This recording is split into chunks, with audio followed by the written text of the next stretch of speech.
ஆண்டவரும் இரட்சகருமாகிய இயேசு கிறிஸ்துவின் நாமத்தினாலே யூடியூப் சேனல் மூலமாக செய்தியை கேட்டுக்கொண்டிருக்கிற தேவ பிள்ளைகள் யாவருக்கும் காட் கோசிஸ் மினிஸ்ட்ரி சார்பாக அன்பின் வாழ்த்துதலை தெரிவித்துக் கொள்கிறேன். இந்த 6வது மாதமாகிய ஜூன் மாதத்திலே கர்த்தருடைய கிருபையும் இரக்கமும் சமாதானமும் உங்களோடும் உங்கள் குடும்பங்களோடும் தங்கியிருப்பதாக. தேவனுடைய சமாதானம் உங்களுடைய இல்லங்களிலே உங்களுடைய தனிப்பட்ட வாழ்க்கையிலே காணப்பட வேண்டும் என்று வாழ்த்தி ஆசீர்வதிக்கிறேன். உங்களுக்காகவும் உங்கள் குடும்பங்களுக்காகவும் தினந்தோறும் ஜெபித்து வருகிறோம். தேவனாகிய கர்த்தர் இந்த மாதத்திலே நம் கண்ணீருக்கெல்லாம் ஒரு பதிலை தர உண்மையுள்ளவராயிருக்கிறார் என்பதை நான் விசுவாசிக்கிறேன். நீங்களும் அதை விசுவாசித்து தேவனுடைய நாமத்தை மகிமைப்படுத்தி உங்களை ஒப்பு கொடுங்கள். கர்த்தருடைய வார்த்தையை விசுவாசிக்கிறவர்களுக்கு தேவனுடைய வார்த்தையினால் உண்டான சமாதானமும் மகிமையும் இரக்கமும் நிச்சயம் கிடைக்கும் என்பதில் சந்தேகமில்லை.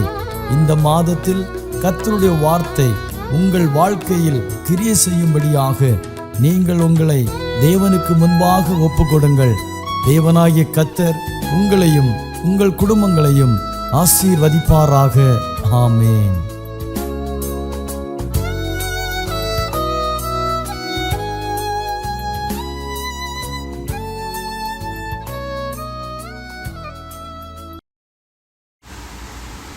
ஆண்டவரும் அருமை இரட்சகருமாகிய இயேசு கிறிஸ்துவின் இனிய நாமத்தில் இந்த காட் கோசிஸ் மினிஸ்ட்ரி மூலமாய் இந்த காலை பொழுது உங்களை சந்திப்பதிலே மிக்க மகிழ்ச்சி அடைகிறேன்.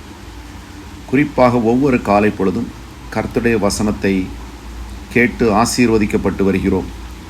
கிறிஸ்துவுக்குள் பிரியமானவர்களே, இன்றைக்கும் வேதத்திலிருந்து சில வசன பகுதிகளை வாசித்து நாம் தியானிக்கப் போகிறோம். கர்த்தர் நம் மத்தியிலே பெரிய காரியங்களை செய்வாராக இன்றைக்கு. ஆமென். எண்ணாகமம் 14:7-8 எடுத்து நாம் வாசிக்கப் போகிறோம். இஸ்ரவேல் புத்திரரின் சமஸ்த சபையையும் நோக்கி, நாங்கள் போய் சுற்றி பார்த்து சோதித்த தேசம் மகா நல்ல தேசம். கர்த்தர் நம்மேல் பிரியமாயிருந்தால் அந்த தேசத்திலே நம்மை கொண்டு போய் பாலும் தேனும் ஓடுகிற அந்த தேசத்தை நமக்கு கொடுப்பார். அடுத்ததாக நாம் பார்த்தோம் என்றால் எண்ணாகமம் 13:1-2 எடுத்து 1-2-3 வாசிப்போம்.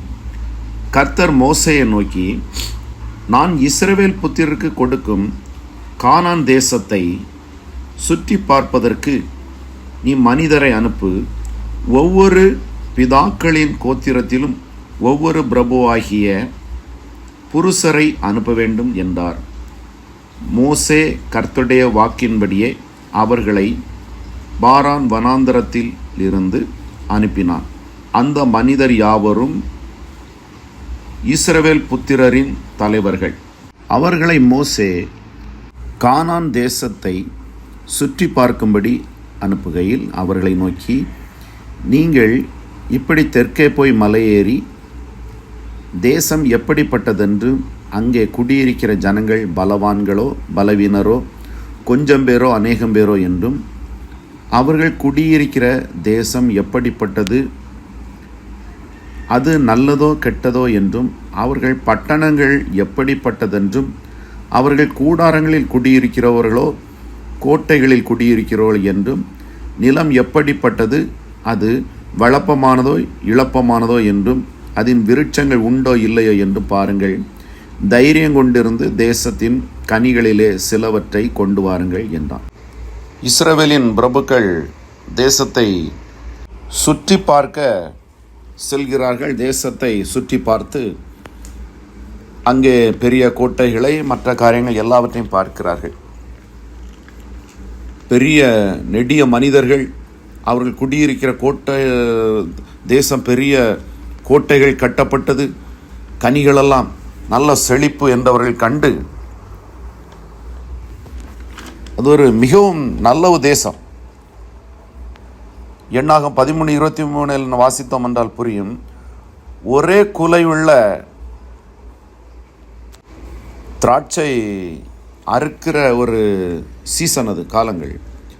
அவர்கள் பார்த்து ஒரு திராட்சை கொடியில் ஒரு குலையை வெட்டி கொண்டு வருகிறார்கள். அந்த ஒரு குலை மாத்திரம் சுமார் 2 பேர் கெட்டி, கம்பில் கெட்டி தோளில் தூக்கக்கூடிய அளவு பெரிய ஒரு திராட்சை குலை.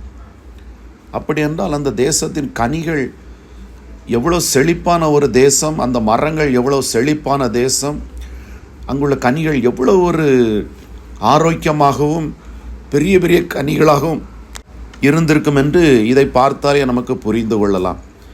ஏனென்றால் ஒரே குலையுள்ள ஒரு கொடியை பார்த்து அதை வெட்டி 2 பேர் கட்டி தூக்கினார்கள் என்று பார்க்கலாம். பாருங்கள், இவ்வளோ பெரிய திராட்சை குலை என்று 2 பேர் தூக்கினார்கள் என்றால் எப்படி பார்த்தாலும் ஒரு 30 கிலோவாவது இருக்கலாம் என்று நான் நினைக்கிறேன். இன்றைய நாட்களில் இது நமக்கு ஒரு பிரமிப்பான ஆச்சரியமான காரியமாக இருக்கிறது. ஒரு திராட்சை குலை 2 பேர் கட்டி தூக்க வேண்டும் என்றால் அது எப்படி இருந்திருக்கும்? மிகவும் ஆச்சரியமாக இருக்கிறது.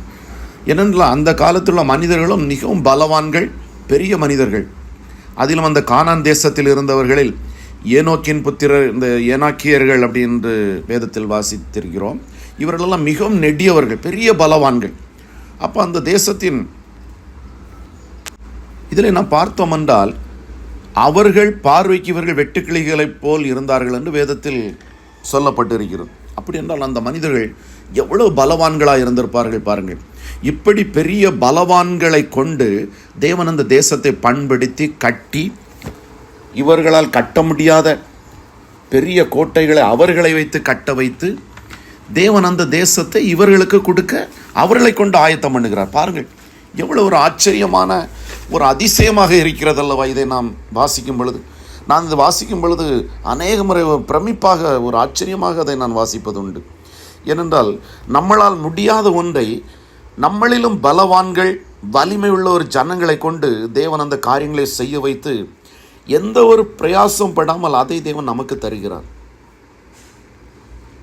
அதைத்தான் அன்றைக்கு இவர்கள் கட்டாமல் கட்டப்பட்ட கோட்டைகள், பழங்கள், கனிகள், இவைகளை என்ன ஒரு ஜனங்களை வைத்து தேவன் அனைத்தை உருவாக்கி இவர்களுக்கு கொடுக்கிறார்.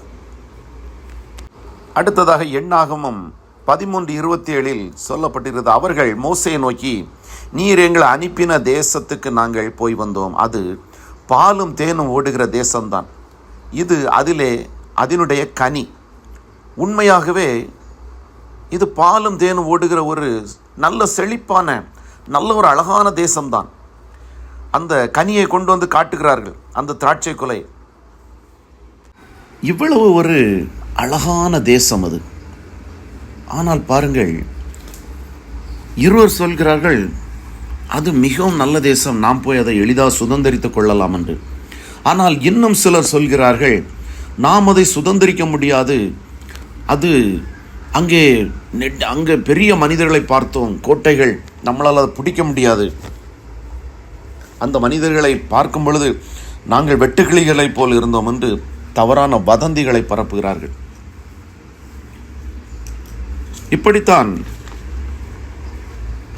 இப்படித்தான் சவால் விட்டான் இஸ்ரவேல் ஜனங்களுக்கு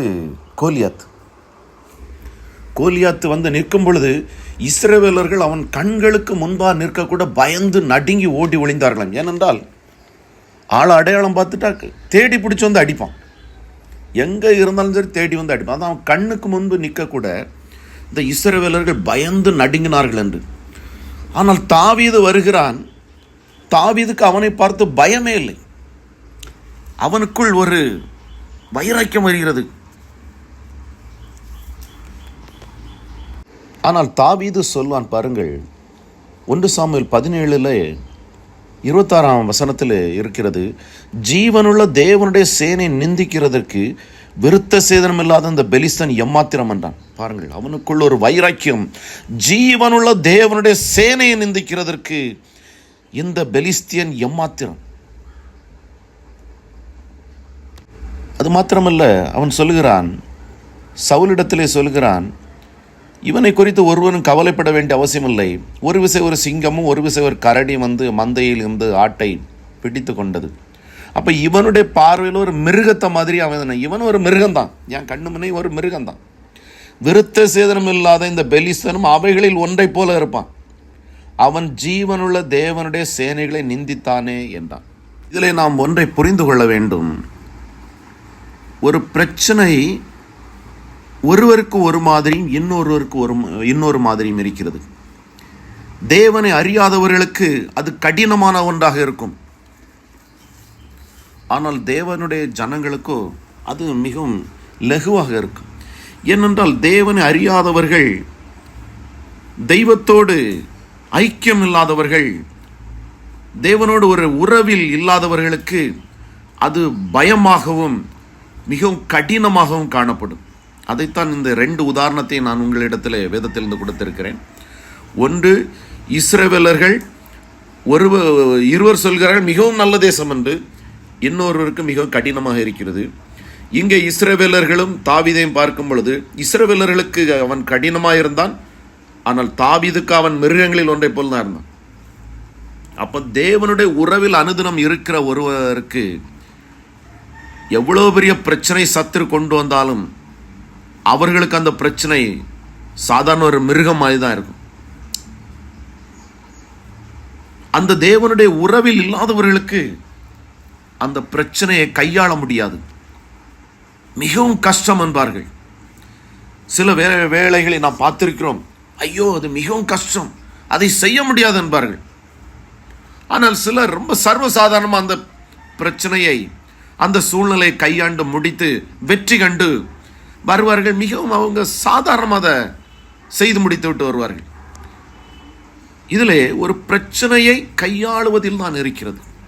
அப்போ ஒரு தேவனுடைய பிள்ளைக்கு எவ்வளவு ஒரு கடினமான சூழ்நிலையாக இருந்தாலும் சரி, நீங்கள் தேவனுடைய ஒரு உறவில் இருப்பீர்கள் என்றால் உங்களுக்கு அந்த பிரச்சனை மிகவும் லகுவாகத்தான் இருக்கும். அது ஒரு பிரச்சனையாகவே உங்களுக்கு படாது.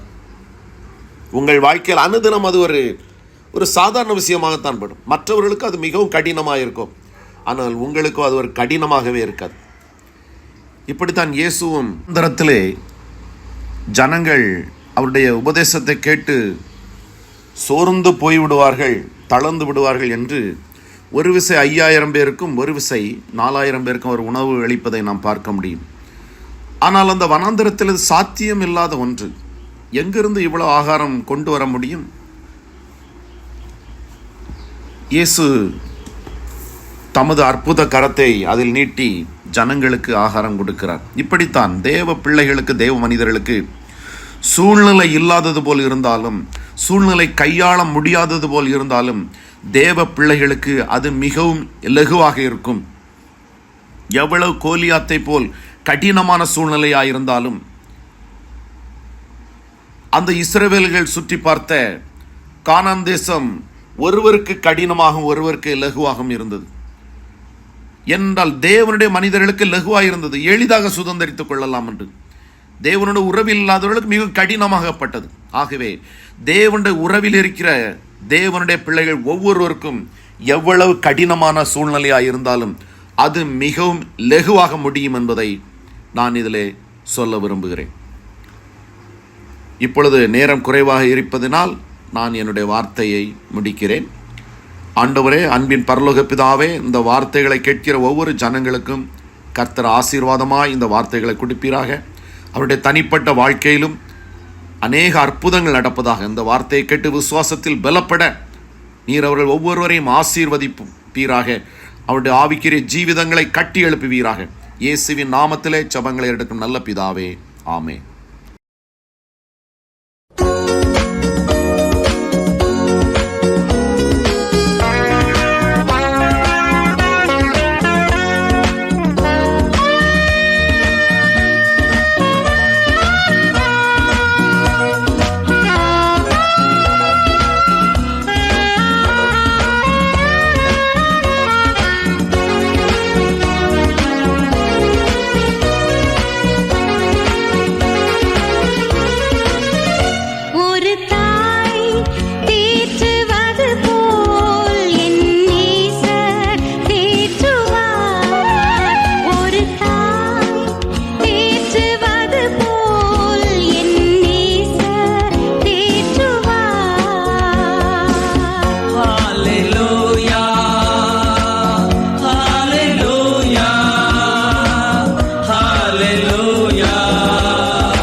அன்று இஸ்ரேல் ஜனங்கள்